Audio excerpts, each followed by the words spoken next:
Hi Sharks, I'm seeking to be a peer advisor for the 25 to 26 academic year in exchange for an enriching work environment and a great polo. Having already attended an information session for the role, I feel confident that commitment, passion, and sense of collaboration will lend itself to the role. It is known that peer advisors are required to work 15 to 20 hours per week, and in this time I would fulfill the duties that peer advisors are tasked with by providing accurate, reliable advising and empowering students in their academic journeys by answering phone calls, emails, and taking appointments with enthusiasm. Sharks, I'm ready to advise my peers, and I know you are too. So, what do you say? Do you take me with you? You said you've attended an information session already. That's a green flag in my book. These information sessions really serve to teach the peer advising applicants about the role and about the training process that comes along with it. What did you learn from this information session? Yeah, I learned that the peer advisor role is based on a peer-to-peer model, so we as students also act as advisors. In order to be qualified for this role, there's a quarter-long, intensive paid training process starting spring quarter that goes through curriculum, policies, and any other knowledge required to be a peer advisor. Training is mostly on these topics, but also includes PDT meetings for professional and personal development. An important question we consider in the hiring process is that the applicant knows what the PA role is and why the PA role feels right for them. For example, I find fulfillment in helping my community. Do you feel like you understand this and know what your why is?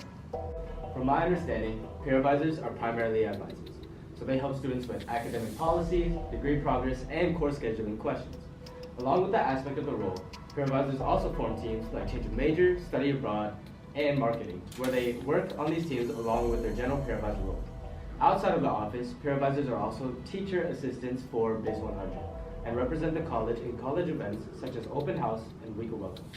To me, it seems like peer advisors are able to make a big impact on the lives of their peers by empowering them on their academic journey.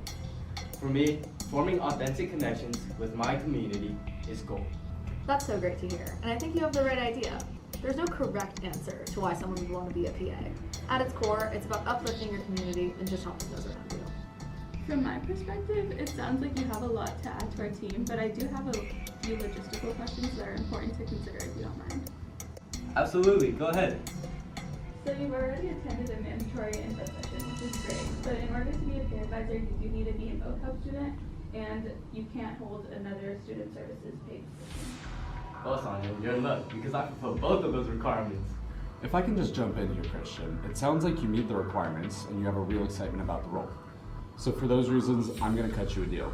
I want to see you in all 3 rounds of interviews, so I'm going to invite you to apply, and I need you to submit the application, which consists of your resume and cover letter, by January 17th at noon. How does that sound? Well, alright. That sounds like a deal, I'm in.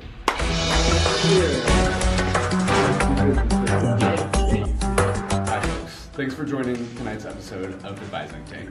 We hope you enjoyed the show. For more information about the peer advising role, please visit the Orfalea Student Services website. Here you'll find information session dates and times, a formal job description, as well as the application itself. For any immediate questions, please reach out to CoppinBiz@calpoly.edu.